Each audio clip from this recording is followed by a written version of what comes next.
Good evening, everyone. A warm welcome to this episode 5 of AKSHARAM series. This AKSHARAM series is a brainchild of our president, AKSI President Dr. Vijaya, who has chosen hand-picked topics clinically relevant to day-to-day practice for this series. So every month we have one clinically relevant topic and an expert teacher who will be teaching us from A to Z of that topic. This time, we have this preterm labor, PPROM and PROM topic to be delivered by Dr. Girija. Now, with the present advancements in ART and high risk of multiple pregnancies that we are seeing in day-to-day practice, we see a lot of preterm labor, not only because of multiple pregnancy, because of other reasons also.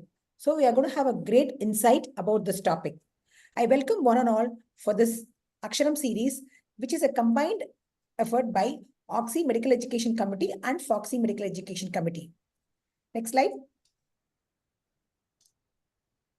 I ask our President, Dr. Vijaya, to give the welcome address.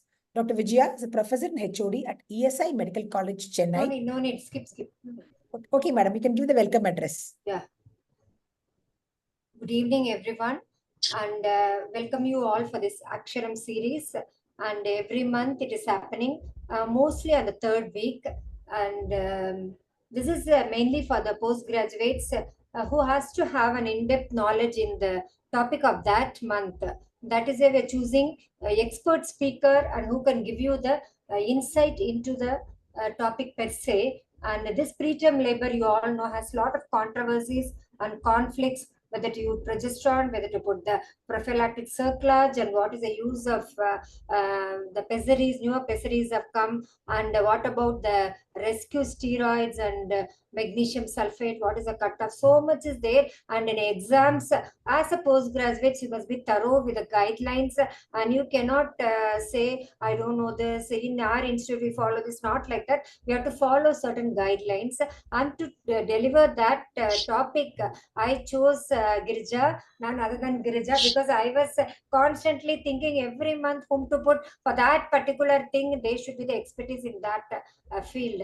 That is why I've chosen Dr. Girija, and I hope you all will be benefited. Please feel free to put your questions and comments and doubts in the chat box so that it will be easy for the ma'am to answer at the end of the session. And at this juncture, I would like to welcome my dear friend Kiran, and who is so instrumental in for me to do this AKSI Education Committee web. She has been so supportive. Thank you, Kiran, for being there in all our series. And I welcome you also. And I welcome you to say a few words, maybe after the prayer song, Karpagam. Yes. Sure. Yeah. Now we always our tradition.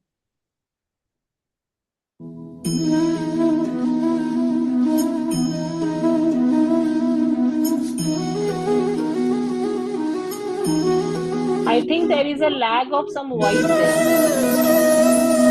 is it a lag at my end?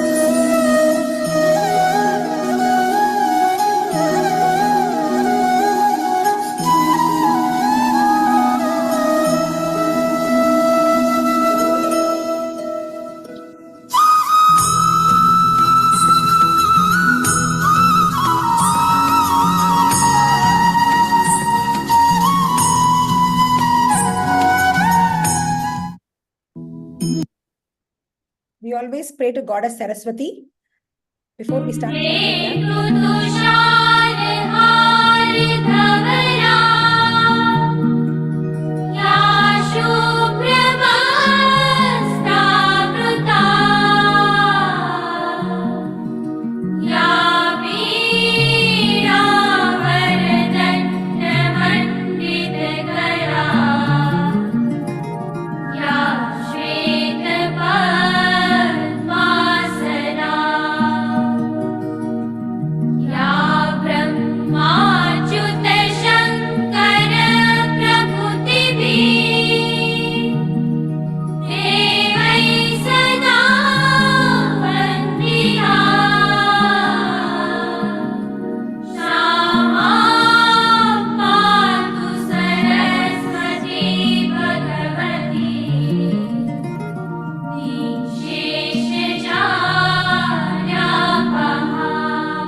Nabagam. You are on mute, ma'am.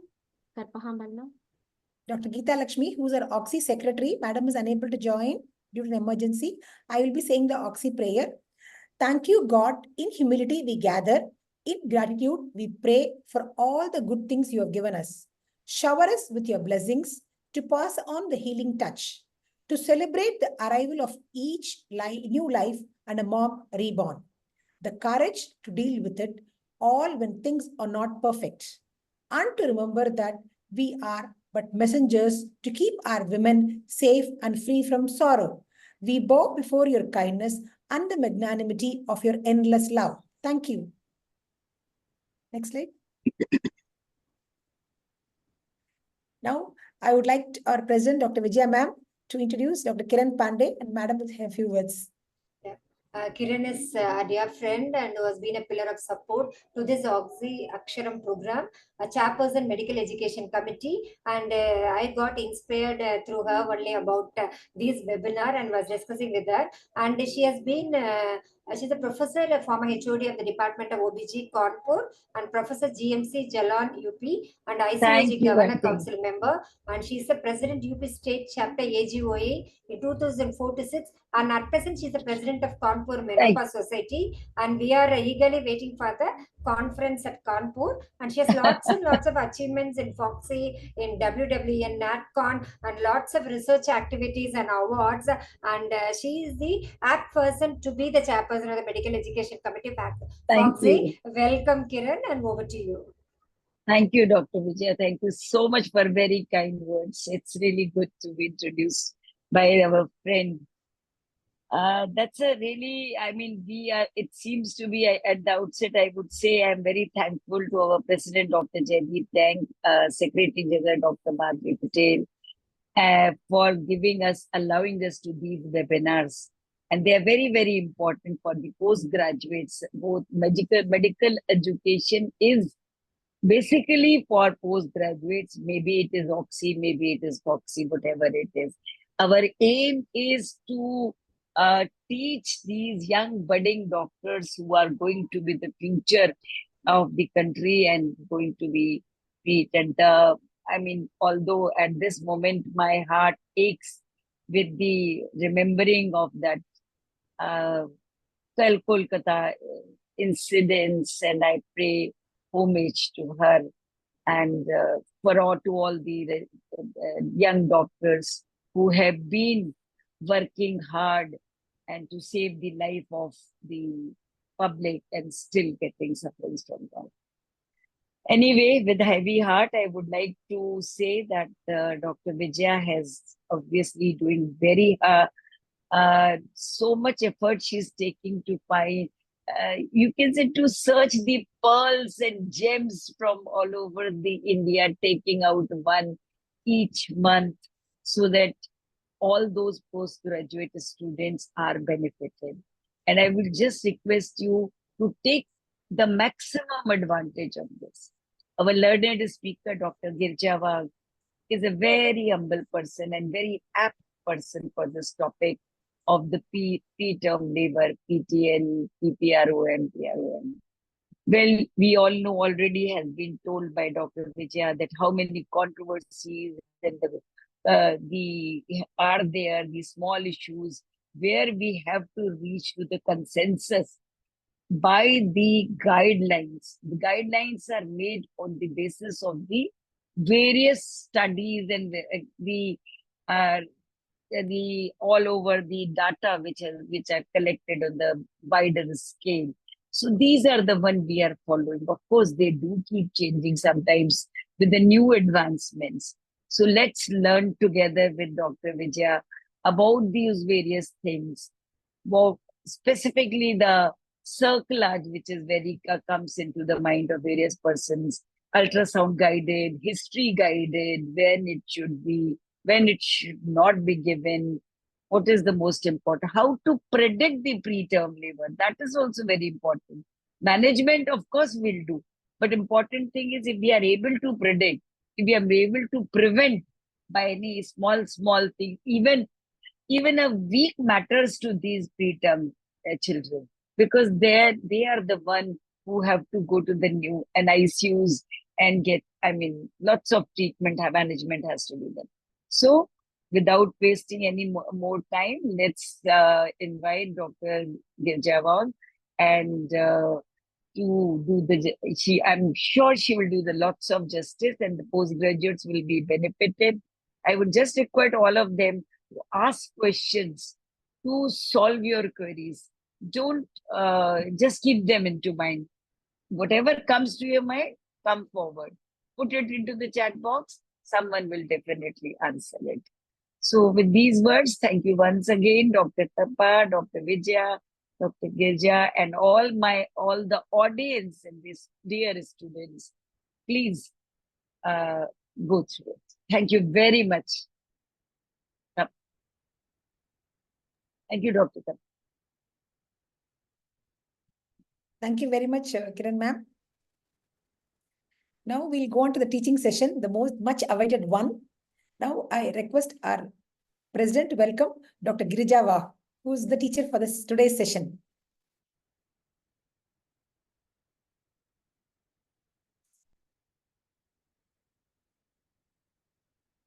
Madam Vijaya ma'am, you're muted, ma'am.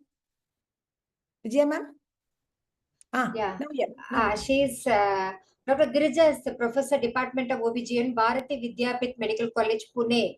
And when I was circulating this thing, your students are all there in Chennai, ma'am. They said our teacher in UG, like that they were telling. And she's a senior consultant, Cloud9 Apollo Hospitals, Pune, faculty professor, international experts, general coordinator, chairman, Medical Disorders and Pregnancy Committee, FOGSI, 2012 to 16, vice presidents, India chapter, Gestosis, since 2014. You know very well how important the Gestosis core is, and member Governing Council ICOG in 2011 to 14, Joint National Secretary FOXY 2010, Assistant Coordinator in National Eclampsia Registry since 2018, member Central Supervisory Board of the PCPNDT Act 2012 to 14, National Mentor Lakshya NPO QZN MOH Family Welfare and GOI, peer reviewer of Jogi, BJOG and EJOG, and Regional Director Study Medic, Anandi Boy Joshi Award for Excellence in Medical Services,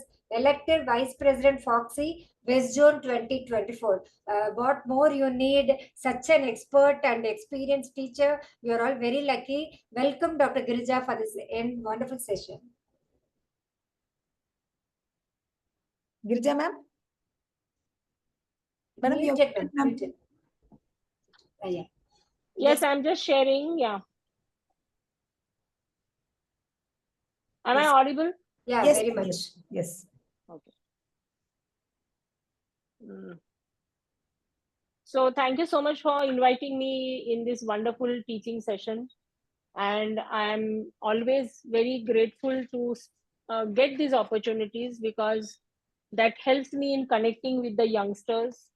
And as I feel, as we are all learning, I was just talking to my son today that like we are seeing problems that are happening in like Kolkata. If you starkingly see in that place, you'll see that everywhere we are finding that there is a lot of substandard training probably which is given to the police force.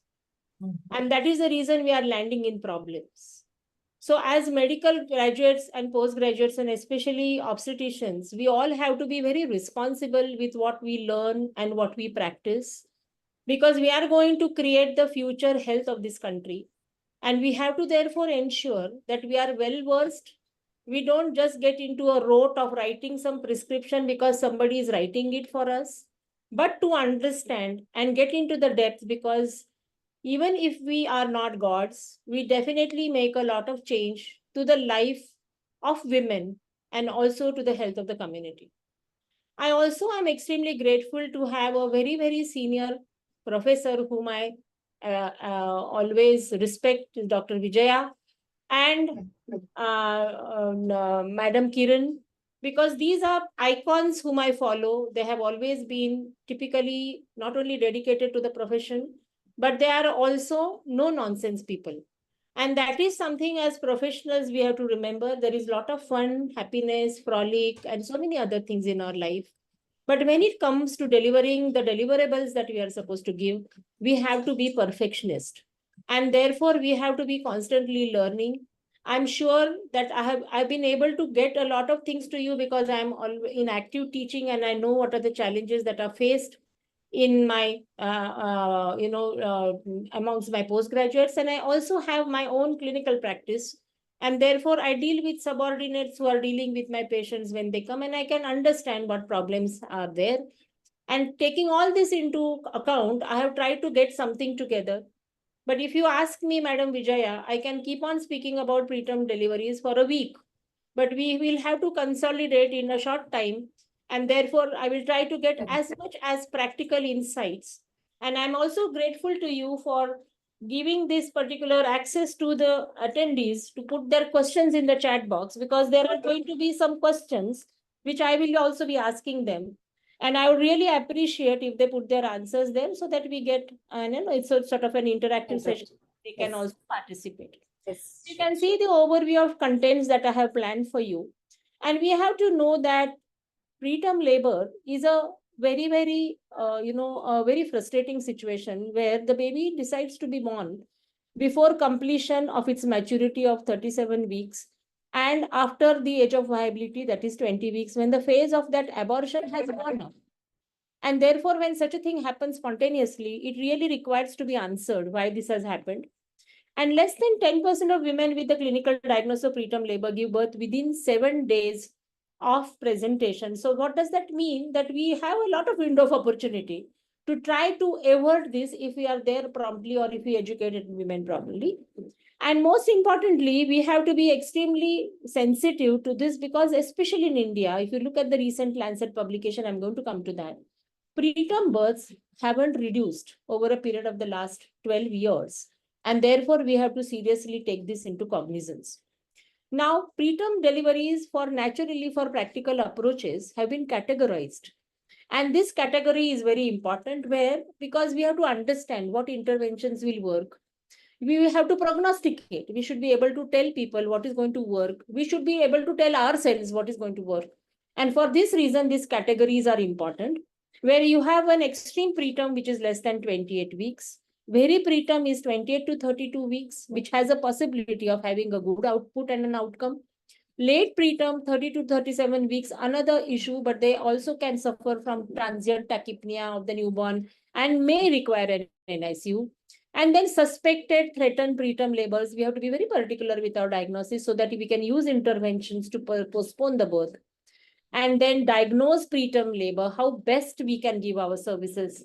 And establish preterm labor where there is uterine contractions as well as cervical dilatation. Again, here we have to be there. Long gone are those days. I remember during my residency, preterm delivery patients used to be in some corner of the labor room.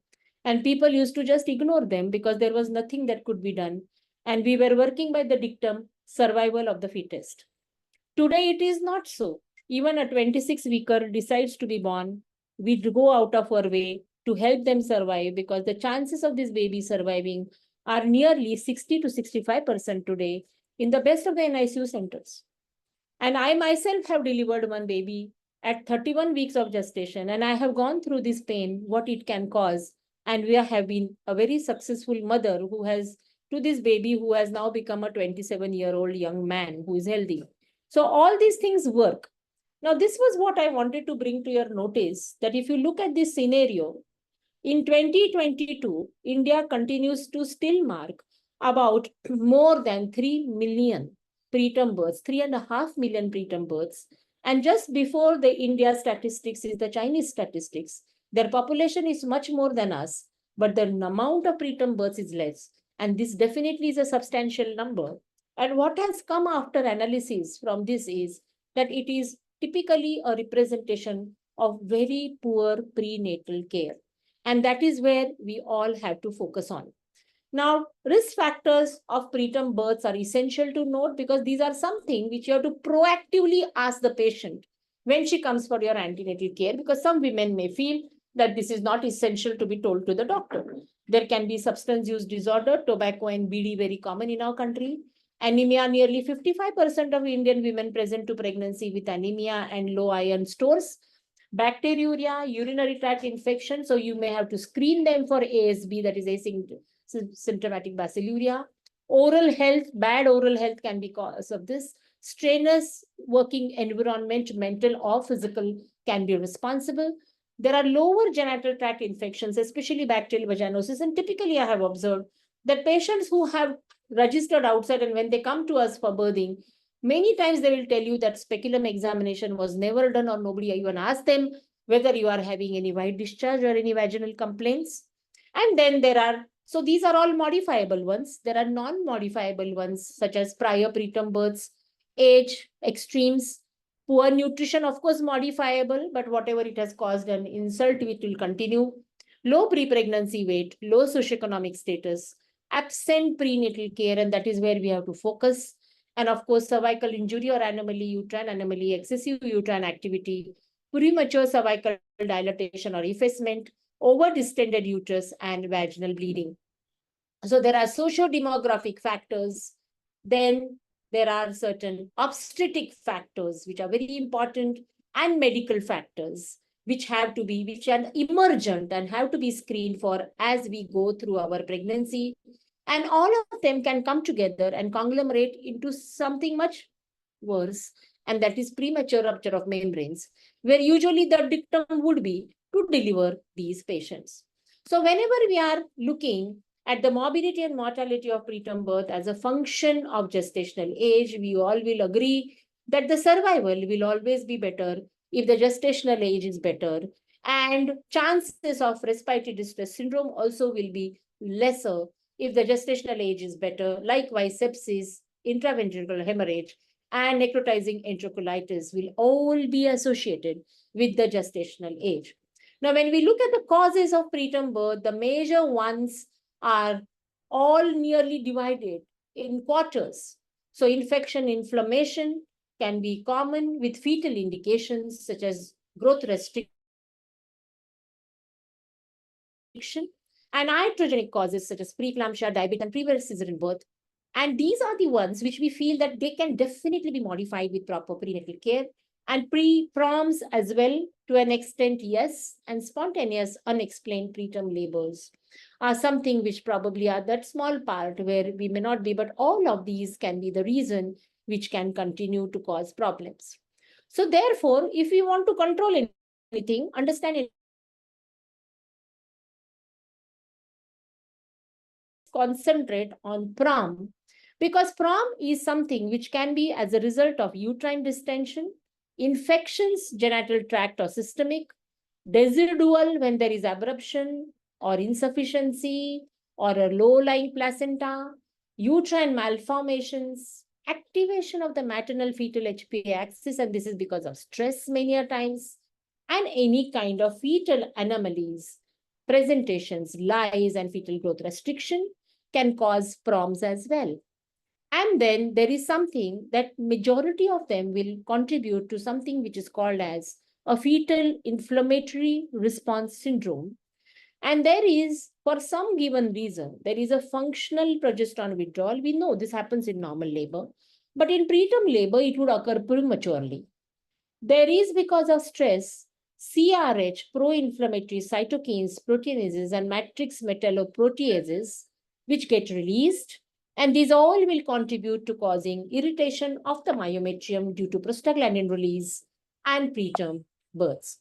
And therefore, paying attention to the mental well-being and the health of the woman also is of prime importance. And as a clinician, we can at least keep on encouraging them rather than scaring them, so that they, at least when they come to visit you, they have a wonderful experience of being taken care of.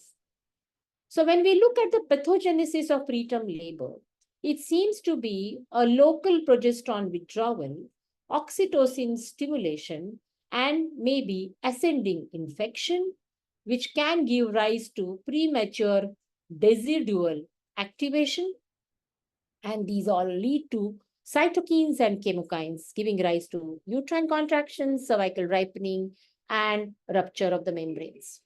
Now, if you look at the difference between labor at term and preterm labor, is that the former occurs via a normal physiological process and latter is pathological. And some processes can be acute and some can take several weeks to develop and then finally lead into delivery. Now, in a typical normal labor, there'll be increase in the sensitivity of the fetal adrenal axis. So whenever my patients ask me, Madam, when am I really going to deliver? I tell, let's ask your fetus, because your fetus is going to give us a signal when you are going to deliver. Increase ACTH and cortisol follow with increased stimulation of 17-OH in trophoblast, reduction in the progesterone levels, and normally these progesterone suppresses myometrial contractility by inhibiting prostaglandins. And this we all are aware of, and it does this by upregulating prostaglandin dehydrogenase levels. That is reversal of estrogen progesterone levels. Increased prostaglandin production leads to myometrial contractions, in turn cervical ripening and membrane rupture. So the key events to occur in that preterm labor, that is pathology, is the FIRS, which involves systemic inflammation and elevation of fetal plasma interleukin-6, typically in response to trigger such as chorioamnionitis. And you can see all these typical overt clinical etiological factors will finally go into a common pathogenic way and cause what finally lands the patient into preterm births. Now, therefore, understanding these are very, very important when we are looking at various precipitating factors, risk factors of the mother. And then when we are seeing that she is getting contractions, and usually the predisposing factors typically are seen as ethnicity, genetics, age, and congenital abnormalities in the uterus. Typically, they would be predisposing. Typically, the precipitating ones would be these ones. And one has to be very sensitive to the presentation that the woman will tell you, such as bleeding, persistent dull low backache, feeling of pelvic pressure and abdominal tightening. Preterm birth, typically primary neonatal complications are there which are involved, so we have to be very careful. Vaginal spotting, menstrual-like cramping, increased vaginal discharge if it's pink tinged, intestinal cramping also, because it's known that if the woman has diarrhea or dyspepsia, that can cause myometrial contractility. And all these things require our attention because these are the ones which can cause preterm births. And if we act on them sensitively ahead of time, we would definitely be able to take cognizance and control preterm birth and its complications, such as so many complications which occurs in the baby, then impaired neurodevelopmental outcomes and behavioral issues. We have to finally create a future healthy society for humanity. And then, of course, maternal risk factors, which may be associated because of iatrogenic causes, which the woman has then landed herself into preterm birth. And these complications extend into adult life, giving rise to neurological issues such as reduction in the brain size and neurological disabilities. Babies who are born early are at risk of cardiovascular and metabolic disorders in their later life, where they'll have increased arterial stiffness. And there's a lot of focus nowadays on non-communicable diseases which are prevalent in this population. Especially, they'll be born with a low BMD, and there could be other social disabilities as well, which can cause a compromised quality of life. So how do you diagnose this condition? So evaluation and the initial assessment of women with preterm contractions is very important, and certain questions need to be answered. What is the gestational age? Whether it is less than 37 weeks, verify. Are the membranes ruptured or intact? Ask history. If necessary, you can consider doing a Fern test or a positive nitrogen test if you're in confusion, or maybe a home test or an amnesia test, or do an AFI on ultrasound. And you can consider then maybe, so many other dyes and all which are not practically done. Is the patient in labor? Look for regular contractions. You can strap her with a cardiotocography machine, and then you can actually see if there are any contractions there. Try to find out whether she has any infection or inflammatory process which requires treatment. And then what is the likelihood of this woman delivering now can be tested by your clinical judgment, looking at all these things. And sometimes you may also consider taking an access to fibronectin test, which we have done as a study in our hospital, found it extremely useful. but it's not always mandatory because sometimes it turns out to be expensive and it's not very easily accessible everywhere. So diagnosis will depend on how the patient's symptoms are presenting and how you are interpreting the signs. So clinical assessment has been done. Now look at whether this is a suspected preterm labor, less than 30 or more than 30 weeks of gestation. So care for a diagnosed preterm labor, we are going to come to shortly. Do a transvaginal sound of a cervical length if there is doubt. If not available or acceptable, fetal fibronectin level. But I think we all are having great access to sonography, so that's what we can consider doing. And transvaginal done gently can tell you about the cervical length correctly. If it is more than 15 mm, then it is unlikely to be in preterm labor. There can be alternative diagnosis. If it is less than 15 mm, then she probably is getting into labor. Look also at the internal os. Don't, when you're doing a per speculum examination, only look for leak, effacement, and look for infection. If you're going to do a PV, just do a vaginal checkup. Don't poke your fingers inside the cervix. Don't try to see whether the internal os is open or not, because you are going to cause stimulation of the Ferguson's reflex and you may land her up into preterm labor. So be very careful when you are doing a pelvic examination clinically. And then, of course, you can consider looking at these things. This will look later. Now, if a woman is suspected preterm labor who is more than 30 weeks and does not have transvaginal cervical length or fetal fibronectin testing to exclude preterm labor, offer her treatment consistent with her being in diagnosed preterm labor.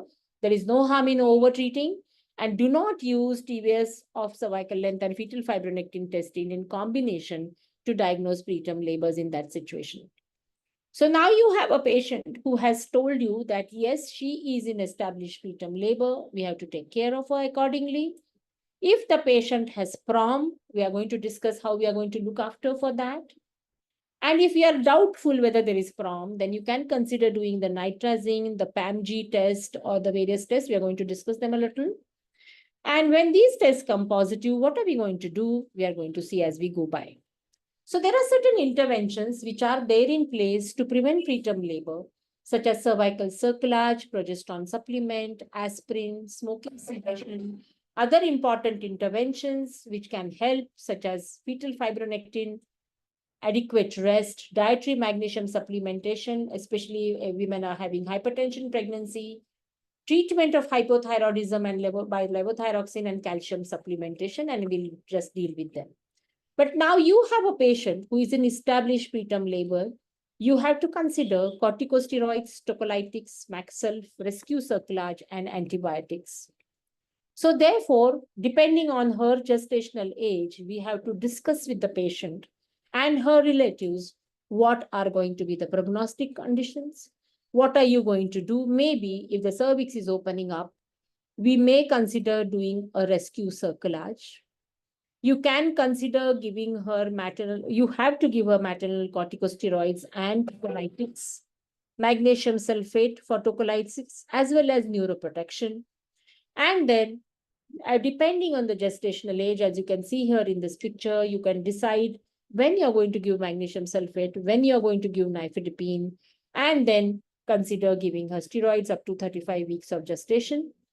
And if none of these can be given, like nifedipine, especially if it's contraindicated, one can consider giving her atosiban, which is known to be an oxytocin receptor blocker or an antagonist, which can help in trying to control uterine contraction. So tocolytics is something which is very important, and we require to factor a few things to know whether she is in preterm labor. Look for bleeding, infection, and other causes. She may have abruption, so you should look that. Gestational age at her presentation, likely benefits of maternal corticosteroids, availability of the neonatal care, and the preference of the patient.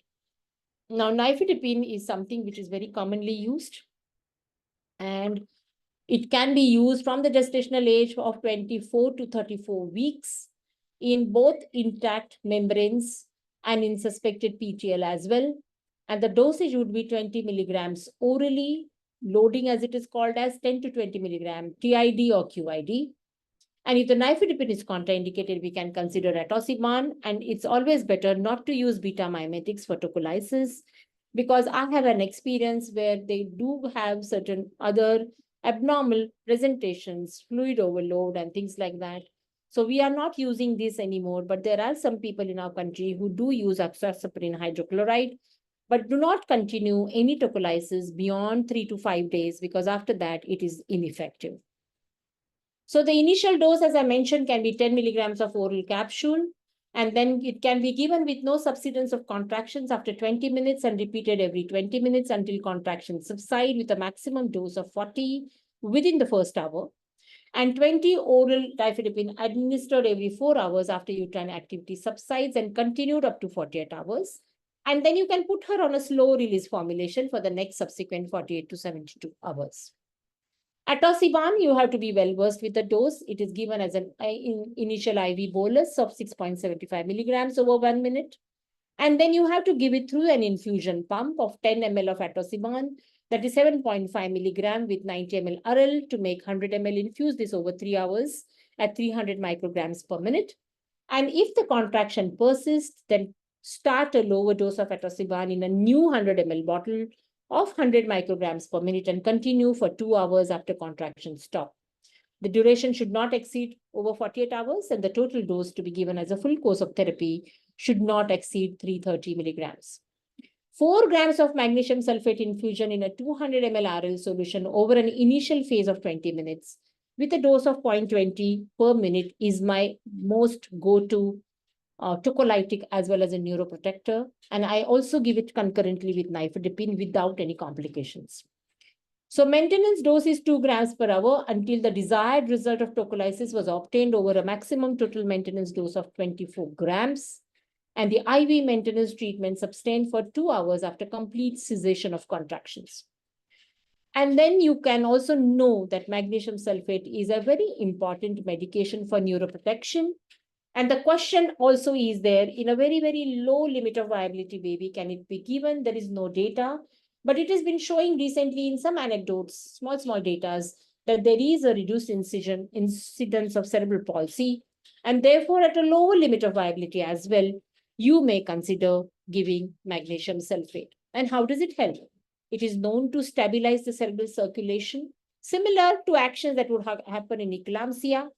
It is known to block the excitatory neurotransmitters, reduce the oxidative injury and inflammatory injury. And these are 2 important actions in neuroprotection.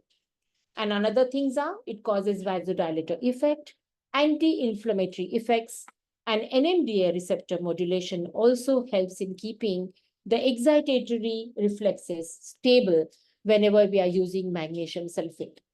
So typically, you can consider this algorithm where you are seeing a fetus who has presented, you have now said that this is a baby for neuroprotection, when there is premature rupture of membranes, preterm labor, and high likelihood of delivery in the next 12 to 24 hours, suspected cervical insufficiency, and planned delivery for any medical indication, then ask exclusion. Do not initiate magnesium sulfate for neuroprotection if there are any exclusions from protocols, such as intrauterine fetal demise, severe preeclampsia, but we are already giving it for seizure prophylaxis, fetuses with lethal anomalies, and maternal contraindications such as myasthenia and renal failure. And if she is now safe to be given, then consider giving her the loading dose as we discussed. And then the patient returns with risk of preterm delivery. So many times we have been able to ameliorate that action, and then the patient goes back home. You can give her a maintenance tocolysis, which I'm sorry I've not mentioned here, is if she is less than 34 weeks, you can give indomethacin 75 milligrams slow release tablets for a period of 14 days. Be aware that there can be little oligohydramnios, which can return to normal if the indomethacin is stopped. And therefore, that can be another very important anti-inflammatory which can help our patients. And then rule out any other insulting factors that are there, such as genitourinary infections or any of those which can be considered. And you can also consider giving her progesterone therapy for maintenance tocolysis. Now, corticosteroids are the important medicines, and they have been shown to reduce respiratory distress syndrome in these babies. The question again comes, what do we do when they are at a very lower limit of viability? You have to speak to the patients because it depends on whether they are going to go in for a very stringent and ICU care, which is going to be responsible, and consider giving corticosteroids definitely when it is 24 to 26 weeks, and definitely 26 weeks to 34 weeks of gestation, because as I told you at the outset that now in the best centers in India, 26 weeks also have a survival rate of 65 to 70%, and we must give them this opportunity. Now, do not repeat courses of maternal steroids, but take into account intervals since the end of the last course, the gestational age, likelihood of birth with 48 hours, and the dosages that are available to us are betamethasone 10 milligrams intramuscularly, 2 dosages 24 hours apart, and dexamethasone 6 milligrams 6 hourly intramuscularly over 24 hours. Now, the question again to answer whether at the lower limit of viability, is it going to be of any benefit? And there's a Cochrane review which says that antenatal corticosteroids for accelerating fetal lung maturation for women at risk of preterm births at from 22 weeks to 34 weeks for all pregnant women would be recommended who are at an increased risk of preterm deliveries. But one has to remember that before 20 weeks of gestation, it's unlikely to benefit because there are very few primitive alveoli in the baby's lungs, and which therefore the drug may not be able to act on. So the recommendations are 23 to 34 weeks. Use your clinical judgment when there is a high probability of a preterm birth or an induction of labor or a spontaneous preterm birth or a PROM. And between 22 to 23 weeks, aggressive neonatal intervention may be considered after consultation with specialists, and patients should be informed that ANS may improve survival, and it also increases the the risk of major morbidities as well, which has to be told to them. Now, enhancing lung function through pneumocyte development is the action, and it accelerates the development of type 1 and type 2 pneumocytes to improve lung mechanics and gas exchange, and induce the type 2 pneumocytes to increase surfactant production and phospholipid synthesis, stimulates the pulmonary beta receptors to enhance surfactant release and alveolar fluid absorption, and it also has several antioxidant activities as well as upregulation of gene expression for epithelium sodium channel for postnatal lung fluid absorption. So we've already discussed the dose, and remember that non-sulfide preparations are to be avoided for newborn neurotoxicity, and metabolization, we have to remember that they are less metabolized by placental enzyme. Receptor occupation is nearly 75 to 80% at these dosages, and stress levels mimics physiological stress in preterm neonates.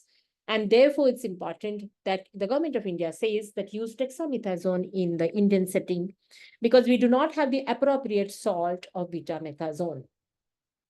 So this was again that a publication which I just wanted to share with you, where it was seen whether antenatal corticosteroids are associated with mortality and neurodevelopmental outcomes among infants born at 20 to 25 weeks of gestation. And it was found that it would help in reducing the mortality and the morbidity. Likewise, in magnesium sulfate for neuroprotection, we have already read, and it can be continued after you have given the 4 gram intravenous bolus dose at the rate of 1 gram per hour until birth. Look for any signs of magnesium toxicity, and then you may consider to reduce the dose. And the recommendations have said that it can definitely give effect between 24 to 30 weeks of gestation. And after that, you have to reduce. If there is toxicity, reduce the dose. But from 30 to 33 weeks, we should consider, and I myself give it in my practice till about 34 weeks of gestation. So for babies who are at a very low limit of viability, nifedrin and endopithecin may delay delivery for 40 to 72 hours after 26 weeks. There is no data for gestational age less than 26 weeks, and there are no strong recommendations. But what would help? 100 gram increment in the birth weight at a given gestational age, antenatal steroids, female sex, and singleton birth are better. And typically, as we know, that tocolysis would therefore help, and females are always survivors. Identifying infection in these patients is extremely important by looking at the clinical assessment, C-reactive proteins, WBC count, FHR monitoring, and cardiotocograph. But do not use any one of this in isolation to confirm or exclude intrauterine infection in women, especially with PROM. And if the results of clinical assessment or any of the tests are not consistent with each other, continue to observe the woman and consider repeating the test. Always remember that at the center of all this is the fetus with chorioamnionitis and phenicitis around it. So we have to consider looking at the spillage of inflammatory mediators in the maternal compartment, giving rise to tachycardia and pyrexia, myometrial irritability, increase in the maternal pulse rate, neuroinflammation, and then you also have to look at the NSD, which can show you various kinds of loss of cycling, zigzag patterns, sinusoidal patterns, reduced variability, and worsening fetal inflammation in the form of loss of accelerations, meconium stain liquor, purulent amniotic fluid, and then progressive reduction in baseline fetal heart rate, which can be a sign of myocarditis in the baby. So when we are looking at the antibiotics, which ones to use? Ampicillin 1 gram every 8 hours plus erythromycin 500 milligrams every 6 hours can be considered. Avoid amoxiclavulinic acid because it may cause NEC to the babies. Always give intravenous IV therapy, and that is something which is extremely important to be practiced. Now let's look at PROM mom, 26 years old, primigravida, presenting at 31 weeks with profuse vaginal discharge. And you're going to get questions which are supposed to answer. General examination findings are normal, 30-week size uterus, and there is a pool of vagina, the os is closed. Would you advise tocolysis? Yes, no, please put it in the chat box. Are corticosteroids warranted? Yes, no, please put it in the chat box. Would you use antibiotics for this patient? Yes, no. What would be your antibiotic? And is there a place of antibiotic in the patients who are presenting with preterm labor but not having PROM? So if you have the 5 whys to this, I think you are in agreement to what is my opinion. And I can see that none of you have replied or responded in the chat box. I hope you are listening here. And please respond because that makes me answer and continue with this lecture with more enthusiasm. So as you can see here, that we have to remember that even if there is no premature rupture of membranes, whenever there is any kind of cervical action, there is inflammation, we all know. Yes, thank you, Shirin. Thank you, Purnima. Yes, thanks a ton. That tells me that you are here with me and I'm glad about it. And I hope I am able to deliver what you're expecting. Give me a thumbs up so that I know that I should be going on this line itself.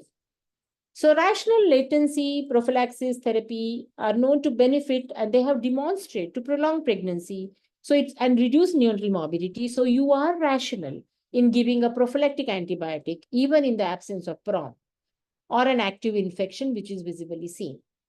Now, another thing there is something about periviable births, and this is a wonderful consensus statement of October 2017, which has spoken about what to do to these extremely small babies, because these are the ones which cause a lot of questions in our mind.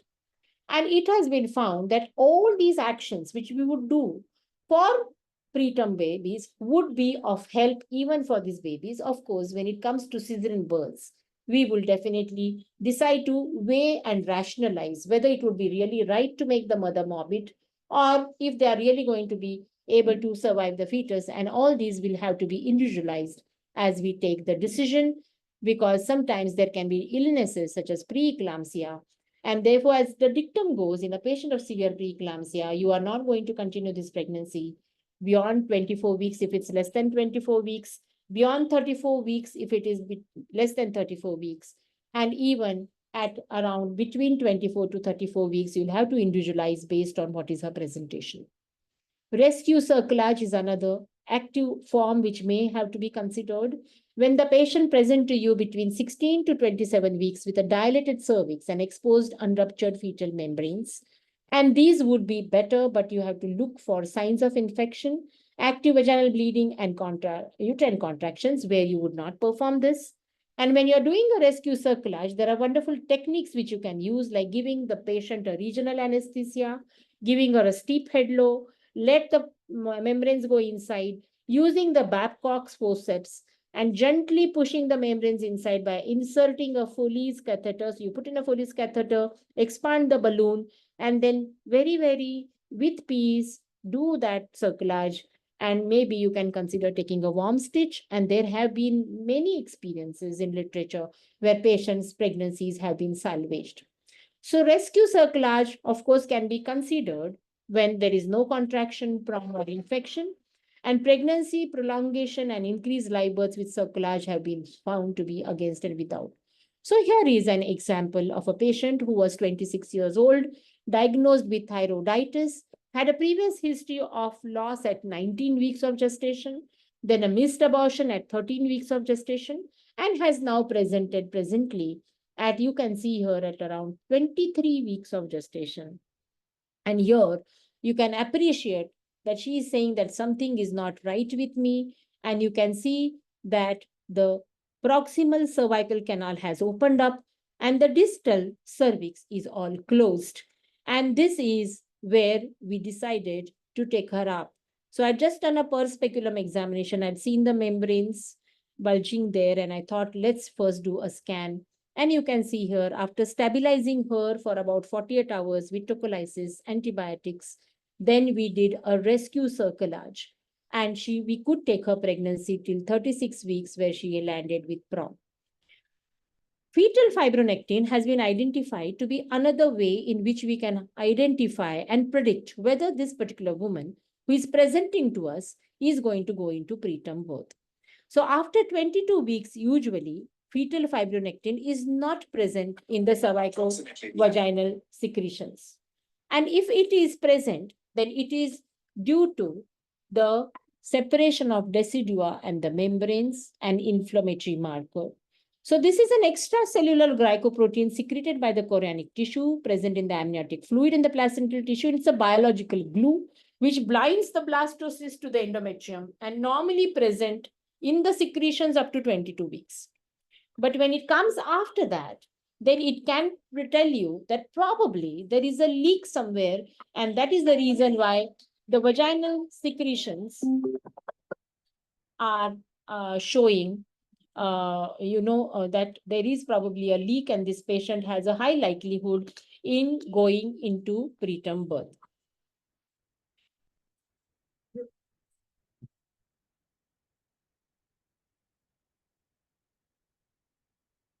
So I'm sorry for that interruption. And this is how the fibronectin test is done. You can see that you have to just take the secretions, put it in the test tube, and then put a marker into the test tube and then see. And usually by the end of 10 minutes, you get the test, which will tell you whether the fibronectin is present on that. Typically, these are the decision-making algorithms which are used, which are not very really applicable in our country. But as I told you, we did this study and we found that it is definitely useful. And if the test comes negative, you can tell the mother, reassure her, send her home. But if it comes positive, you can give her actively all the interventions. Now, if you don't have a fibronectin test, you will have to depend on your clinical acumen and still be interventional and help her to, by giving her all these help medicines or treatments which can help her for better outcome. Now, rupture of membranes leading to vaginal extravasation of amniotic fluid occurring before 37 weeks of gestation is called as PPROM. And when it occurs after 37 weeks of gestation, it is called as PROM. And both these conditions definitely are a cause of concern. And these are usually a culmination of events which reduce the integrity of the fetal membranes. And this happens because there is extracellular membrane proteins which are degrading, collagen degradation, and can be incited by metabolic disorders, inflammation, and the genitourinary infections in the mother, and even a mechanical and a psychological stretch. So when we look at preterm labor and its complications and pathogenesis and maternal complications, we all so far understood certain cervical procedures, infections, antepartum hemorrhage, substance use disorders, stress, uterine anomalies, and all these will give rise to maternal genome, because there are some women who may have certain genes which put them at risk of these conditions. So these are the ones which are the purple things are all the various mechanisms in which these problems may occur. And then, of course, and that can give rise to complications, as we see. And these are the ones which we require to look into. Understanding these things are essential so that clinically you can be more focused and be able to tackle problems better. Now, typically the diagnosis of PROM is done by the gush of liquor, but then as I told you, we can consider doing tests or ultrasonography, which will tell us about AFI. Leukocytosis or any other infections or hematological abnormalities may be present. There are specific tests, but the legendary classical tests have been nitrazine and the Fern test, which are not always very sensitive. And these, however, we have to be knowing because sometimes they do help us to make a decision. Wherever we have the well-estrogenized cervical mucus or a fingerprint on the microscope slide may cause a false positive Fern test, which we have to remember. And nitrazine test is used for testing the pH of the vaginal fluid. And there's something called as a home test, where you can get those pads. They cost something between 350 to 500 rupees, where the woman can wear that pad. And then on these pads, we can identify whether they are leaking or not. And these are those commercial tests which have been emerged to diagnose PROM, such as the PAM-G1 test, the placental alpha microglobulin 1 protein, the IGF-BP test, insulin-like growth factor binding protein. I'm not going to go into the details of this test, and the placental protein 12 and alpha fetoprotein testing, which can be done by using the swab from the vagina and tested, which can help us in trying to predict. But all of them lack in little sensitivity and specificity. When the meta-analysis was done in 2013, it was found that the accuracy of this point of care test with conventional clinical assessment with a speculum examination and plus both the Fern and the nitrazine test for diagnosis of ROM in 285 patients of 15 to 42 weeks of gestation found that immunoassays had higher sensitivity of 99 versus 85% and lower specificity of 91 versus 98%. So we may consider using these tests, especially the ones which are using the immunoassays, as you can see here, and the PAM-G1 test, as well as the IGF-B1 test and the placental protein 12 and alpha fetoprotein test would not have that much sensitivity.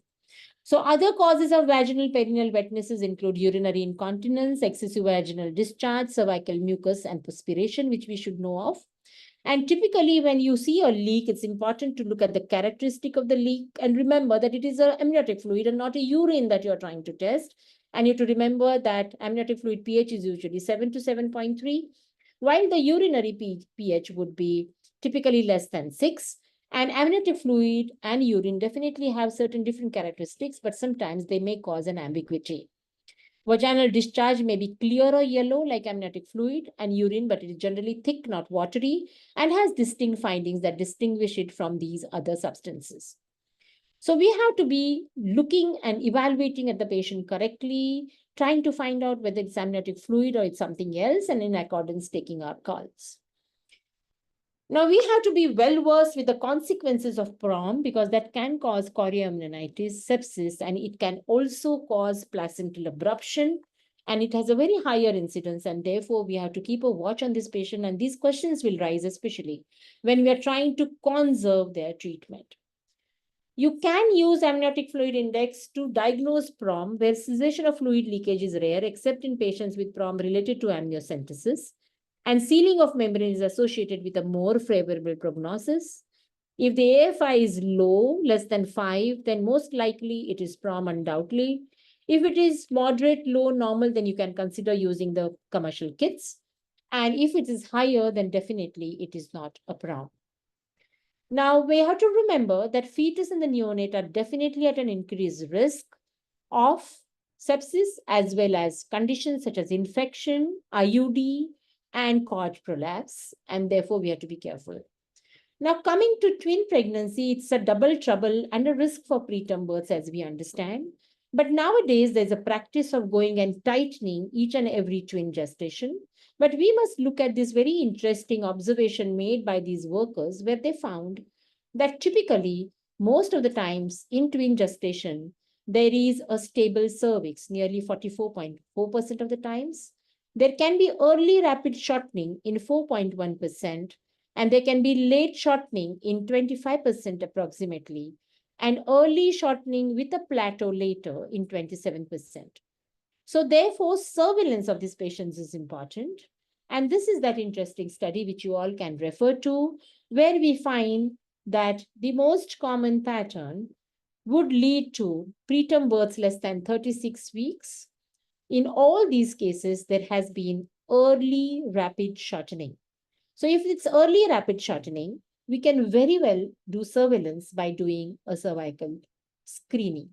Now, if you want to prevent preterm births, is there any universal versus selective cervical length screening is the question in singleton as well as twin pregnancies. And it was a large study which was presented, which introduced universal cervical screening in singleton gestations with prior spontaneous preterm birth was associated with a significant decrease in frequency of spontaneous births less than 37 weeks and less than 32 weeks as well. So all 34 weeks, all gestational age, there was significant reduction. So naturally, the question comes that especially in our country, where we have very high preterm births, can we not do universal screening, especially when women are coming for the TFA scan? So you will see that the estimated numbers needed to screen to prevent preterm birth would be 913 in that case. And if you use restricted screening only to those women who have risk factors, then with one risk factor, the number needed to screen would be 474, and with two would be 125. And if you look at the association between prior indicated preterm births and short cervix in subsequent pregnancies, it has shown that women who have previously experienced preterm birth due to medical intervention are more likely to have a short cervix this time in the subsequent pregnancy. And this suggests that prior, even indicated preterm births can be used as a risk factor for assessment risk in this current pregnancy. Whether cervical length screening should be performed in all pregnant women or limited to those at high risk of spontaneous preterm labor. So this is a question that I'm asking to all you listeners. So tell me if your answer is universal, say U. If it is restricted, say R and write it in the chat box. So this controversy continues. I want to see what is on your mind. So when we are looking at these studies and meta-analysis, they did not find sufficient evidences to recommend routine cervical screening. And that is the reason why these controversies continue. But I think we have to look at individualizing care depending on the country epidemiology as well. Now, the value of cervical length screening could not be determined because of limitations of the included trials. And there are so many divided populations, divided ways of cutoffs and things like that. But then there is a consensus which the certain groups decided, and especially the SMFF group said that singleton pregnancy with prior spontaneous birth recommends routine transvaginal screening between 16 to 24 weeks of gestation. Singleton pregnancy without a risk factor, consider doing screening at least once. And it's not advised for routine screening in all pregnant women, exceptions being those who have taken for cervical encerclage, PROMs, and placenta previa. So this would be how we would recommend the cervical screening. As you can see here, it's a singleton one with prior spontaneous preterm birth at least once, in twins at least once. And if there has been a spontaneous preterm birth, then do the screening between 16 to 24 weeks of gestation. Less than 25 mm or equal to 25 mm is taken as a cutoff because there are chances that they would land up in a shortened cervix as they go by. And you can consider using cerclage or progesterone depending on what you would choose. And accordingly, this was again checked, where we looked at pregnant women with previous preterm births or second trimester losses. One can consider doing their cervical length assessment and offering them progesterone therapy or cerclage as a risk alleviating measure, because progesterone is known to reduce risk of preterm births by approximately 30% in women with a singleton pregnancy.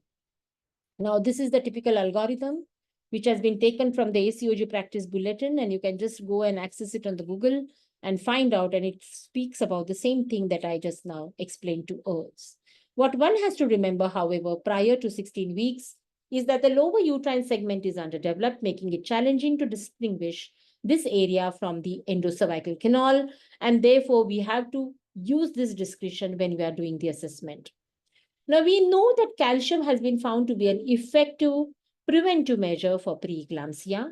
And the WHO recommends 1500 to 2000 milligram of elemental calcium in low calcium intake areas such as India. And there have been a lot of studies, you can see, for a long time that have been published through several systematic reviews. And it was found that preterm birth also can be reduced by giving calcium supplementation. Now let's look at a primary gravida, 32 years of age with severe dietary abnormalities, had a normal 12 weeks combined testing. FGR was first detected at 26 weeks of gestation, was given amino acid drips. She landed in mild early onset preeclamptic toxemia. And then we took the pregnancy further a little just by, sort of temporizing her, giving her magnesium sulfate and steroids and amputate. And then finally we delivered by a premature C-section. 896 grams baby was delivered, which was small for gestational age, and had a long stay in the NICU of 36 days plus 20 days in another NICU, but eventually succumbed. So having a preterm baby with a fetal growth restriction due to placental insufficiency is a little toxic combination and would land up in such kind of outcomes. And this awareness is very, very important. Anemia is another very important factor. And we find that many women in India continue to be anemic, and they are the ones which are also responsible for causing preterm births because of reduced oxygen carrying capacity, inflammation, susceptibility to infections. And one study in Shanghai showed, especially anemia during the first trimester is a risk factor for patients landing in preterm births and ongoing anemia as well. Now let's look at this Miss 22 years, married for 4 years, missed abortion at 10 weeks, anencephaly at 19 weeks.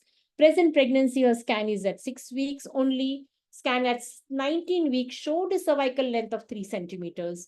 And there was an uterine artery Doppler which showed increased resistance. She had periconceptional hemoglobin of 9 gram per deciliter, and she was given a cerclage. Would you want to do a cerclage with this history? Please write an yes here. If you say so, you can write G3 and say Y. If you say so, you can write G3 and N if you say no. And you can see that 19 weeks cervical cerclage was done for her. And now she was referred to us at 27 weeks with seizures. Diazepam was given to her and transferred to us. We know that we should have given her magnesium sulfate. So you can see so many risk factors here. And the moment when the patient came to us, we found that her LDH was 2500 and she had liver enzymes which are more than 200, and she was in full-blown HELLB. So she may be having hyperhomocystinemia, because of which she had anencephaly, anemia, and all these kinds of adverse outcomes, and was not given proper antenatal care nor an immediate treatment. And these are the things that we have to be wary of. We went and searched 100 patients who were 200 women who delivered baby at the lower limits of viability in our hospital. And we found that the commonest cause was poor antenatal care and so many issues typically associated with placental insufficiency, which were responsible for such early preterm births. Another patient who came to us at 8 weeks for dating scan, we confirmed a singleton pregnancy. She had PV bleeding followed by cramps, was given treatment for the same. Her 12+2 scan was normal. She was given treatment for bacterial vaginosis, and she used to keep on getting recurrent vaginitis all the time. On and off bleeding continued. We did her screening for OGCT. She was found to have deranged gestational glucose tolerance. And then at 16 weeks, she had asymptomatic basiluria. We gave her nitrofurantoin. Again, she had a brisk bleeding episode once again. And then at 19 to 20 weeks, her TIFA scan was found to be normal with a good cervical length. And I decided not to put a cerclage, but her mother-in-law insisted, no, you have to put one, because last time also we had put one. And therefore, with great, reluctance, I did a vaginal swab. It showed no growth, and we did that cerclage. Nifedipine and progesterone was given for 72 hours, and then progesterone and indomethacin continued. They decided to go in for a second opinion. We also had, meanwhile, done a culture sensitivity once after 7 days. She did show Enterobacter faecalis, which we felt it must be because of contamination, and she was admitted at around 23 weeks of gestation for PPROM. And this was a baby which was born stillborn, 375 grams male fetus. And when I went into analysis and introspection, I feel that the patient was also taking a lot of self-medications in the form of antibiotics on and off. DHA is okay, fine, and isoxazoline hydrochloride. Now, nothing against isoxazoline hydrochloride, but antibiotics on and off can alter the genital vaginal flora, and maybe that could have made her susceptible for whatever happened to her. Another patient who had 2 recurrent pregnancy losses at 18 to 19 weeks of gestation. Prophylactically, we did a cerclage at 14 weeks. At the early anatomy scan at 16 weeks, you can see that she had 30 of cervical length.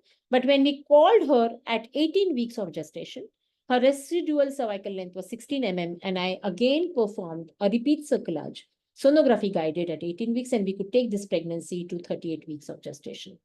So what we learned from this patient was diabetes is another very important risk factor because of its inflammatory potential can give rise to preterm births, and India happens to be the diabetic capital of the world, and we have to be very sensitive for these women are at risk of developing preterm births. Another study which I'm mentioning here, I have no experience of using this, but there is an RCT which was conducted in form of a PSEP study, which was an open label randomized control trial, where they used an Arabin pessary in a short cervix, and that has been found to be helpful in prolonging the gestational age. So whenever we are looking at managements, whether we are going to do active or expectant management, near-term active antibiotic prophylaxis, broad spectrum, using your antibiotic policy, and always do a high vaginal swab for further shift. PPROM and lower limit of viability, expectant management with all the things that we have discussed right now can be considered.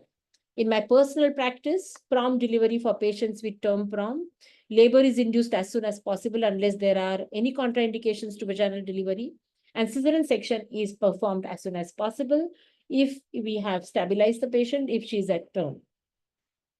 Concerns are about increases of maternal neonatal infection. Prompt intervention also reduces the risk of other serious but less common complications. And labor tends to be longer with induction than when labor begins spontaneously. But of course, use obstetrical indications to do that. If you can allow her for a vaginal birth, that can be considered. There has been a meta-analysis of 9 RTs with 3,800 patients, more than 36 weeks, Singleton, published in 2021, who were induced with oxytocin less than 12 and more than 12 hours after rupture of membranes, and expected management of 24 to 96 hours. And what was found that induction of less than 12 hours resulted in less chorioamnionitis, less endometritis, neonatal sepsis, admission to NICU between PROM and delivery, and higher chance of delivery within 24 hours of PROM versus 46%. No significant difference in the rate of cesarean births versus 10%. So if your patient responds within 12 hours, chances of there being a normal outcome is much better. Don't unnecessarily delay cesarean births, labor, or prolong it. So decision-making in PROM is a rationale for constitutive management of PROM at 31 weeks. And what is the rationale for obstetric intervention and delivery for PROM at 31 weeks? So these have to be taken as a very balanced decision, depending on what are the reasons that you are waiting for, the maturity of the fetus, the effect of antenatal antibiotics, steroids, in utero transfer, or you are waiting for the nature to take its own course, and the reasons why you would want to intervene, because she's gone into labor, acute complications, to avoid infections, or to prevent fetal complications. And then we have to always take into consideration the parental wishes, the maternal conditions, the gestational age, and the fetal outcome to take all these decisions. Unfortunately, there are no stringent guidelines for maternal and fetal monitoring, so you have to use your own wisdom and your basis of knowledge to identify. However, we can restrict vaginal examinations unnecessarily. You can consider putting in a fetal surveillance like CTG, sonography, and use your surveillance and individualize it depending on what is the patient's condition. Definitely look at the patient's vitals regularly for any signs of sepsis and any change in the vaginal discharge or any kind of concerns that the patient is developing, and looking for cord compression prolapse also is extremely important, and decelerations can help you. Now, I'm going to ask you a question which you want to answer. And this was a question which was asked even to the American obstetricians who are specializing in high-risk pregnancies. And this question was, if you have a patient who has an gestational age lower than 25 weeks of gestation, having a good intrapartum fetal heart rate monitoring, would you want to perform a cesarean section or would you want to allow a vaginal birth? So please answer this question. Baby less than 24 weeks of gestation, should it be a vaginal delivery or a cesarean section? So you can write 24 VD, you can write 24 CS. So then, how many of you will perform C-section for breach of fetal distress at 26 weeks or at 750 grams of fetal weight? So answer that as well, 26 weeks or 750 grams fetal weight. And therefore, these are the questions which are really, really uncertain and will depend on a lot of other background risks, which we have to take into consideration. And if you look at the mode of delivery, routine C-section is not recommended as it would be of no benefit. No RCD, VD or CD in periviable gestational age, CD, and malpresentations, previa rupture, and maternal mortality. All these require to be looked into. And in our patients, as we saw, the mode of delivery in all those lower limits of viability, we chose to deliver them vaginally, despite having a very, very high-end neonatal care unit, because we have to be very sure. And out of these 6 months, when we delivered by C-section, 5 of them were IVF conceptions and 1 had a placenta previa. So this question requires to be understood, and we have to look at the appropriateness of doing a C-section for a baby which is at the lower limit of viability. And as I told you, 26 weekers with good gestation, with good baby weight are showing a good survival, but then that is something that we have to understand. So dramatically after 26 weeks, the survival is known to increase. And the question now which comes in front of us is, what do you call as viability? Now, this was a question which was posed long time back by IMA once, because there was a question whether you're going to give a birth certificate or whether you're going to write it off as an abortion. And these may have medico-legal implications. And this is something that we require to perform SOPs within our institutions. And I understand that even FOXI has to create a guideline on viability for Indian gynecologists. And then another challenge which has come up now in 2020 is that we have increased the gestational age of legal abortions to 24. And that is another question which can, cause some more issues for benefits. While you look at the world history, there are the smallest baby which is born is at 8.6 inches, 229 grams. And this is known as a survivor, who is Emila, and she was born just at about 22 weeks of gestation. And she's a very, very small, cute little baby. And we all understand that when it comes to prom and preterm births, especially very low, it's a huge medical futility kind of a problem where we are trying to solve the problem, but the problem doesn't get solved. And therefore, improving outcomes over time and gestational age would definitely help. And that is what is showing improvement in the studies which have been done in the past 2 decades. And therefore, we have to focus on trying to give as much as credence as is possible for a good antenatal care. And always remember that when you decide to deliver these patients by whichever means, give interventions, they are definitely going to contribute to the mother's maternal health as well. And these have to be paid consideration to.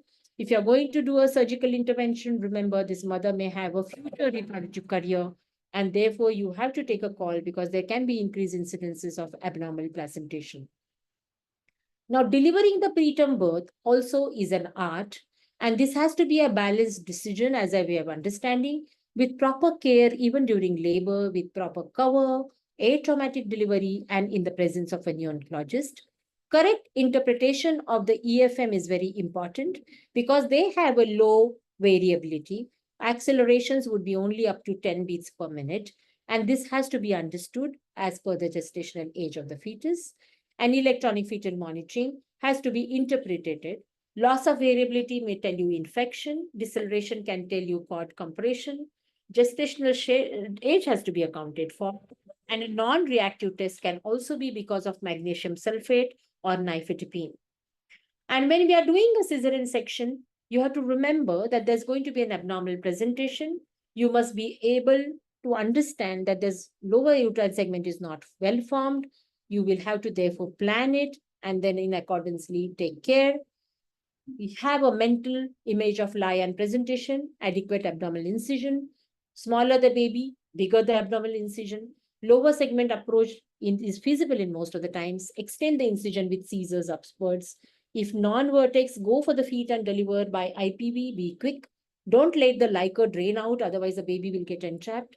Deliver the head with fingers rather than hands, and forceps is a safe and effective way to deliver the head of the baby. You can consider doing an amnion protective C-sections in these babies. And preterm breach are definite challenges because there is high risk pursued with vaginal births. And so many times we have to do C-sections where there are, again, chances of consequences occurring. So this was vaginal delivery versus C-section in preterm breech delivery. A systematic review was done and which favored cesarean births. And many of the retrospective studies have said that babies weighing between 750 and 1500 vaginal delivery is associated with increased neonatal mortality. Babies weighing more than 1500 grams, there is no definite benefit for C-section. And of course, may be a selection bias, and therefore we have to use our own discretion. Now, therefore, it's always important to look at what are the prevalent conditions, what am I doing, and how am I going to just deliver these patients. One can consider following these algorithms. We have already spoken about them, and most of them are guided by the gestational age of the baby.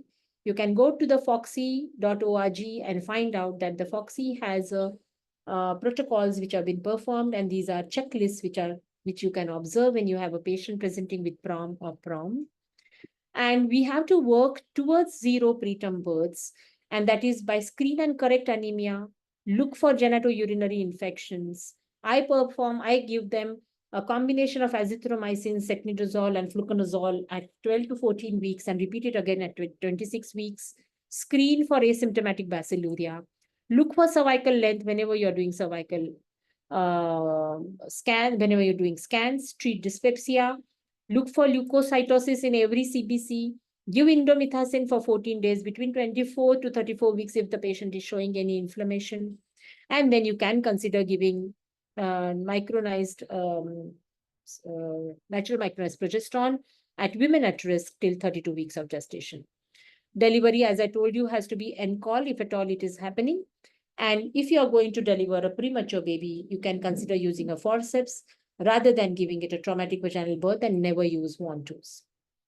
The time of clamping the cord has to be proper, but at least wait for 30 seconds. More than 30 seconds, because baby should not also get jaundice, but they should not become anemic.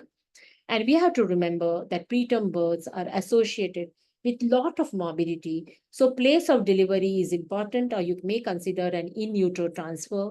You should be in agreement with the neonatologist when you are treating these patients, because all these recommendations which we discussed right now are something which have been supported by the neonatologist, and you have to take a decision based on optimizing survival or minimizing suffering. Be very, very diligent and stick to your antenatal care timelines, and they are really going to help you. And whatever studies have shown today, they have shown that poor antenatal quality of care is responsible for preterm births, and we have to use preventive cares diligently. We know that progesterone and cervical cerclage helps, and role of progesterone is to cause uterine quiescence, reduce inflammation, and ensure that the placenta is healthy, while cervical cerclage can help us in preventing cervical births, especially when there is insufficiency. And there are various kinds of cerclages which we can consider putting based on what is the patient's presentation. The ones which are commonly practiced are the McDonald's or the Shirodkas, or you can also consider doing a transabdominal cerclage or a transperitoneal cerclage, wherein the patients have a very, very short cervix. And in the current study, which I have not placed it here, I'm sorry, it's very important to use monofilament suture material than a multifilament suture material. And the one which I commonly use is Ethilon, and that shows better results. And I also take this opportunity to invite you to the Foxy Vice President International Conference, which we are hosting in Pune on 26th and 27th October, where all of you can attend, present your publications. And this is also something which is going to help us to have skills. There are a lot of skills stations that we have devised for you to learn about cervical length, and the conference is really focused on preterm birth, my way of contributing to the increasing numbers of preterm births. I also write a fortnightly newsletter, which I don't know whether you're receiving it. If you're not receiving it, let me know. I can ensure that you receive this. And this talks about towards zero preterm births. Thank you so much for giving me this opportunity. And I hope I have been able to give justice and reach up to your expectations. Thank you, Dr. Girija, for the wonderful. I don't know, I'm really what to say, I don't know, because so much you have covered in everything. Whatever they wanted to know about the Ventos, the forceps application, the atazibin, and also the magnesium sulfate, and almost complete cover as Karpagambal said from A to Z. I have only one question for you. Can we repeat the magnesium sulfate? Yes, madam. We can repeat. I don't know. I think I missed that message, but we have repeated. I have repeated magnesium sulfate nearly up to the 3rd dose. Oh. And that has helped to, 24, yeah. We can repeat, madam. There is no harm in it. Yeah. Okay. And it is a very harmless medicine. Yeah, we can understand that. Okay. Yeah. Any questions from the participants? Now their exams are also preponed to December. They are really so stressed. So after listening to your talk, they must have been much more. Lots and lots to read on preterm. A lot of evidence-based medicines they have to learn as a postgraduates. They cannot simply say this is the thing that is happening. And atazibin, you have used atazibin, right? Very rarely, madam. I always use magnesium sulfate and nifedipine. Okay. And indomethacin I use very often. Oh, earlier it was contraindicated. No, that was one good take-home I have point had for 14 women days. who have undergone oligohydramnios, but they have come back again. But then to go for 14 days, it's a take-home message actually. Yeah, Yeah, it's good. 75 milligrams SR formulation for 14 days. 14 days, yes. Okay, good. And what about the Mercilin tape? Do you prefer the cerclage? I use only that double loop nylon, which we use for closing rectus sheath number 1. That has always been the one which I've used. There was one patient who had, you remember that diabetic patient I told you, she had 2 losses. And I do a repeat one I did with Gore-Tex. Now, Gore-Tex is used for cardiac suturing. Okay. Very expensive. But then that patient was 36 years of age and she wouldn't have become pregnant later. Oh. Madam, you put cetons in between the nylon thing, madam? No. You just put the nylon thing? Nylon with 4 sutures. Even now there is a new study which has said that you can even take 3 bites on the cervix and tie tightly and then take a loop and that's it. Yeah. So there is the chances of cutting through it is very less, no, madam? Never. You go through the substance of the cervix properly. Substance of sex. Yeah. If you are tentative in the vagina, then it will. Yeah. No, we don't do that, madam. We don't attach it to anything or do like that. That's very dangerous according to. Yeah, the uterus is such a dynamic organ, na? Exactly. Cervix is very, very dynamic. We have so many patients where they'll come with the cervical length normal. Then after 2 weeks, they'll come with some pressure, then it will have shortened or. Correct. It's very. That's what I always tell. When we need it to open, it won't open. When we don't want it to open, it might open. So what about repeat cerclage? It will be very difficult, no? Repeat cerclage. Thrice I have done, madam. 3 times repeat. And all of them have gone. God bless. Madam, see your experience about Arabin pessary, madam? 0. I said no, I don't have any experience. Yeah. I only know the theory. Okay. We using in Arabin. Acha, how is it? See, actually, madam, I will not use it. I don't use it as a first line therapy, madam. Usually, cerclage is the first line. After the cerclage, if the patient is still having shortening, then we can consider, and we have had pregnancies which have crossed 36 weeks at plus, madam. Great. Cost is a big factor, but when it comes to sometimes when the cervix is very short and the length is so short that suturing itself can be a bit tricky. Then we do Shirodka circlage in a very Yeah, short. we open the bladder and do the Shirodkar only, madam. Then Open the sometimes bladder and dissect the bladder. Dissect the blood. Don't open the bladder. don't open the bladder. No, please, madam. It's only dissecting the bladder and the UV fold and then dissect and then that's one thing. And only one thing about max self, madam. Like we had a discussion last week about neonatal, prenatal growth restriction and preterm. So pediatricians were very, very clear that if you are committed to max self, deliver the baby. That's what they told, madam. Vijaya, madam. Shiva, See, yeah. then you Whatever wouldn't Caesar was there, no, madam. read Yeah. magnesium sulfate and give me a reason to do that. Yes, madam. That's what I was asking your I will opinion. also tell you one thing. I had an experience where magnesium sulfate drip was going on and the baby delivered. So Yeah. these babies have difficulties in breathing. Their Apgar scores are not good. So what I have learned with experience is give magnesium sulfate, wash it off for 2 hours, and then deliver the baby. See, Then the baby will have a better outcome. that's what, madam, that I have given magnesium sulfate and actually waited for 5 hours and more than that, even we have a sheared action also to get better. So nothing has happened so far. So that's what I wanted to find out, I remembered. You Yeah, don't yeah. need their permission. Yes, that's true, madam. That's You are true. the primary doctor. And That's they were correct. also telling about rescue steroids. No, it is not correct. Rescue steroids, yeah. They don't say no, don't give Depends second on dose. how much distance it is from. That's sometimes people are giving rescue steroids to babies at term. Don't do that. No need. But ACOG says even at 39 weeks before section, it's better to give. Has it really shown loss of TTN?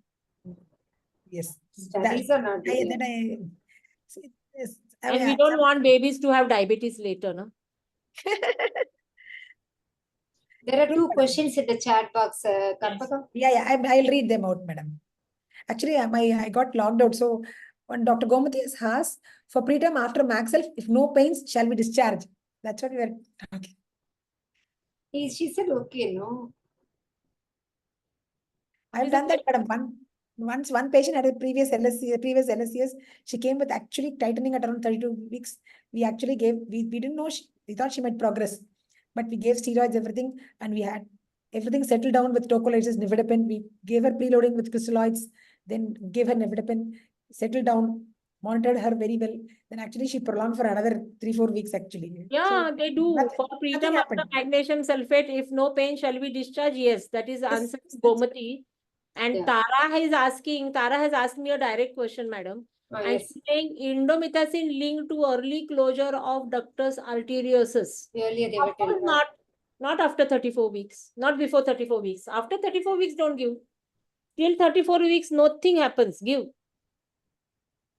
See, 34 weeks, our NIC, whatever happens, our NIC are all good, very good, capable of handling, and they all go home very well with good NICU care. So tertiary level, quaternary level NICU care we have. Yeah. So What about the long-term follow-up of preterm infants? You have a study on that. I haven't studied. I'll ask my neurology people. I have enough to Is study there in any? obstetrics. But the state data are showing, preterm babies, I told in my first slides only, Yeah. that they do have non-communicative diseases later. They are at a higher risk of developing cardiovascular diseases, diabetes, growth issues, intellectual cognizant disorders. There are a lot of problems these babies have. madam, see, from what we understand, magnesium sulfate has been a time-tested drug which has been used for preeclampsia for years, ages, Be decades. confident and use it. That's it. That's it. That's what my thing is. So even for the mother's sake, we have been giving it for so many years. So nothing has happened to the babies. So now we are also giving it for neuroprotection. So actually, I think the same concept also holds good. Yeah, I know, correct. Kiran ma'am wants to say something. Kiran ma'am? She was there earlier. Kiran ma'am, She was there earlier. Kiran ma'am, I think madam is. I'll call her, ma'am. I'll call her.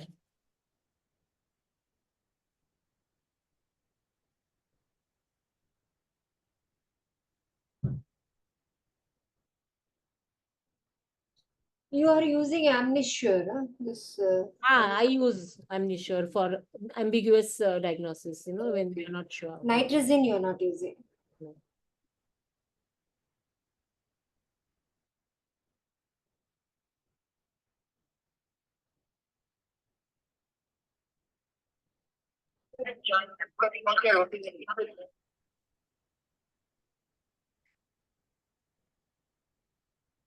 Kiran ma'am, we are, Yeah, I'm there. yeah. We are I'm there. I actually just the discussion about the magnesium sulfate detail was going on, so I just there was problem. downstairs.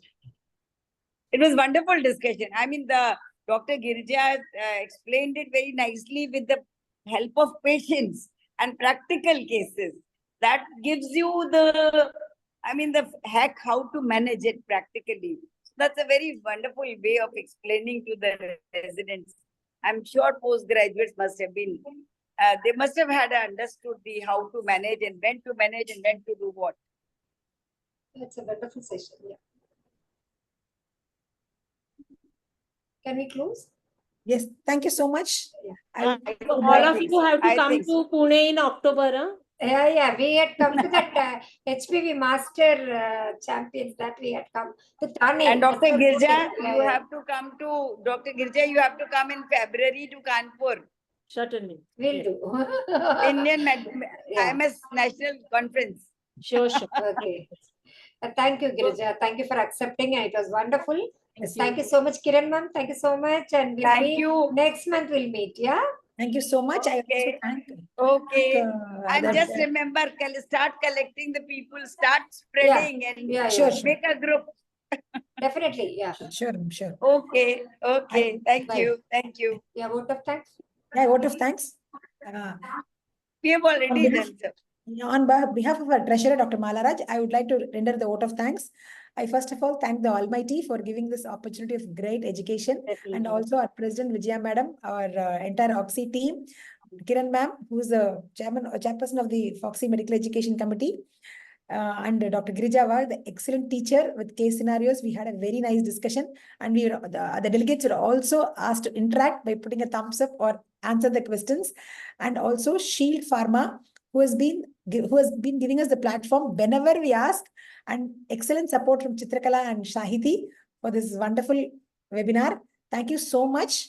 And we would like to meet you all again in the next episode 6 of Aksharam. Thank you so much. Thank you, Karpagam. Bye-bye. Bye. Bye, Kiran. Good night.